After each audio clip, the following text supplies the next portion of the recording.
Design won't save the world, but it sure as hell makes it look better. And that's why I've chosen this place, the Mooi Gallery in Amsterdam, to talk about a watch that is all about a design proposition, the Lange Söhne Grand Lange 1, which is finally the Lange 1 for me. I'll tell you why.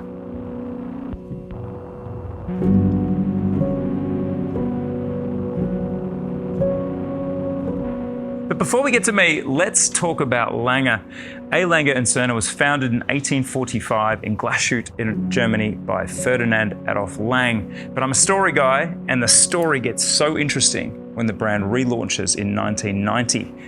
And the first model is the Lange 1. Now, you only need a passing interest in watches to have come across this deconstructed dial, which has these hallmarks, the outsized date, which is often known as an operatic date because this was based on a design in an opera theatre.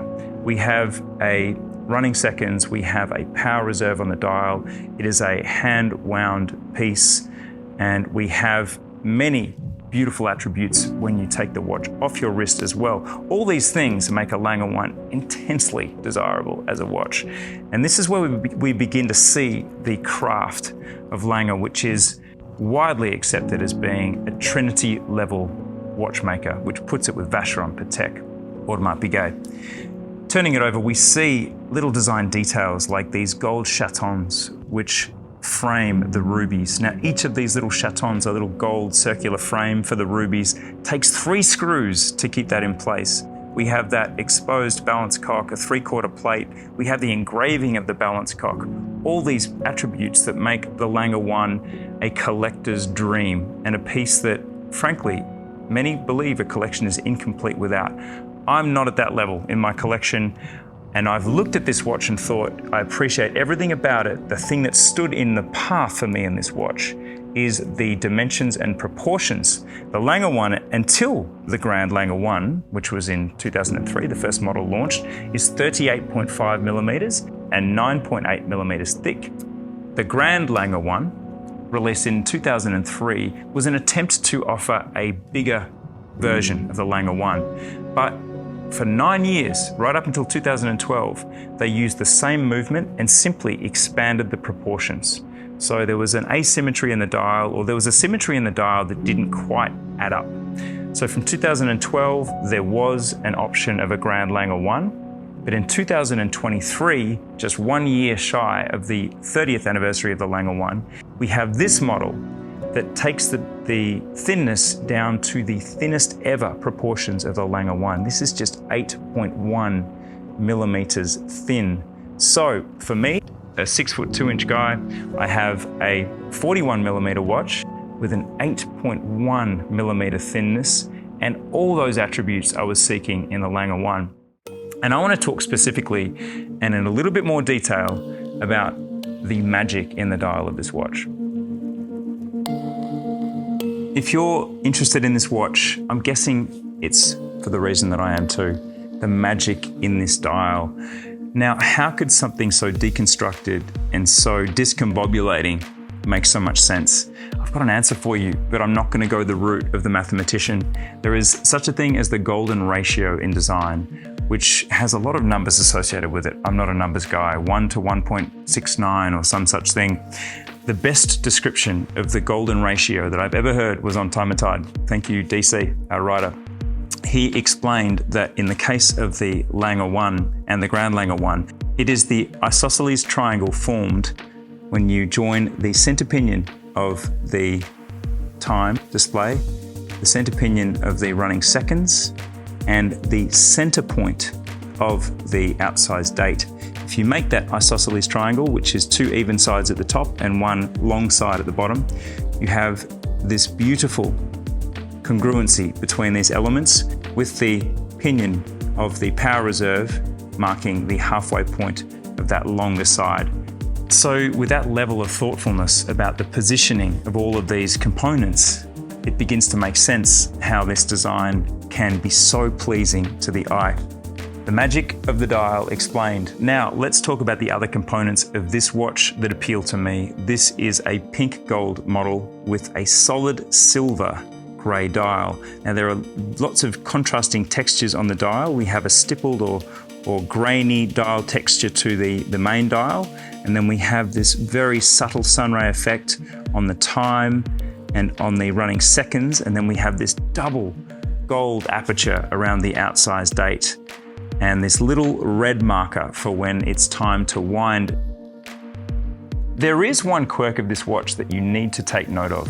Now, I am 6'2" and have 7-inch wrists, so a larger watch definitely proportionally works for me, but I'm quite surprised by the lug to lug of this watch, which, as you can see, the lugs protrude quite far and they do have a nice camber to them, which hugs the wrist, but for a 41mm watch, we have a significant lug to lug to take into consideration for those that have slimmer wrists. Now, there is one very small detail to you that is a huge detail to me. Now, I am guaranteed if you see me on the street to have the wrong date on my watch, that's because I just can't be bothered changing to the right date. With this watch, I guarantee it would be the right date because it's fun to play with. At the 10 o'clock mark of the case, we have a subtle little pusher here that when you depress it, quickly and instantaneously jumps the date. How useful is that for lazy people like me? And how it's very satisfying in terms of the haptics of this button.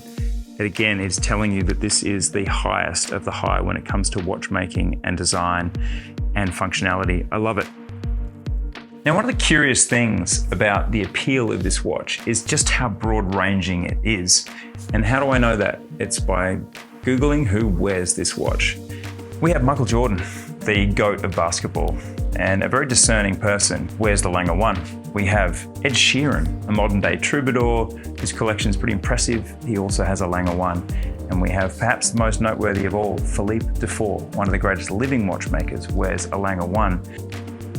There's a broad enough scope there to see that this watch transcends trend. It transcends demographic. It's just a mark of pure design and a mark of pure taste. So in this day and age of men's watches getting smaller and women's watches getting bigger, I'm interested in a woman's perspective. So would I wear this watch when I have the standard Lange 1 and then the little Lange to contend with it? It's really a question of proportion, I think. This watch, the Grand Lange 1, is a bigger case size, but it's thinner. The standard Lange 1 is a smaller case size, 38.5mm, but that bit thicker. And then you've got the little Lange 1 to add into the mix there again, slightly smaller in diameter, but has an absolutely stunning guilloche dial. Now, I want to talk a little bit about the movement, because I've got a bit of a secret for you. Most people think that women don't like movements or don't really get movements in watches, but I guess my little secret is that I absolutely love the movement in watches. And this Lange Söhne Grand Lange 1 is absolutely no exception. It has Geneva striping, which honestly is just mesmerising to look at. The classic 3/4 plate, which is so typically a Lange Söhne. And the most fabulous, very fine engraving on the balance cock. And what I understand is that if you really want to, you can get your name engraved on there too. I think what you really need to do, and what I would be doing, girls, is going down to the boutique and trying them on, having a look to see how they fit on the wrist, to see how they feel, to see how they make you feel. That's certainly what I'm going to be doing. But when I'm thinking about this watch really is a statement piece. It's beautiful, it's well designed, it's elegant. It's an elegant flex. So why is this the Lange for me? Why is this the Lange 1 for me? It's a couple of simple reasons. Firstly, I'm out of excuses on the size. The 38.5 always felt a little too small for me. The 8.2mm makes this what I need it to be. I need this to be a dress watch. I don't have many dress watches. Being an Australian with more sporty sensibilities, I have steel watches, I have sports watches, I have diving watches. I don't have many dress watches, so I need this to come to the plate with a perfect under-the-cuff proposition. And lastly, it's that size, 41mm, perfect for me. The lug to lug goes right to the extent of my wrist. It just felt at home from the second I put it on. So look, there's some personal reasons in there, but really, if you're seeking a Lange 1 for the taller person, this is the one for you. Thanks for watching Time+Tide.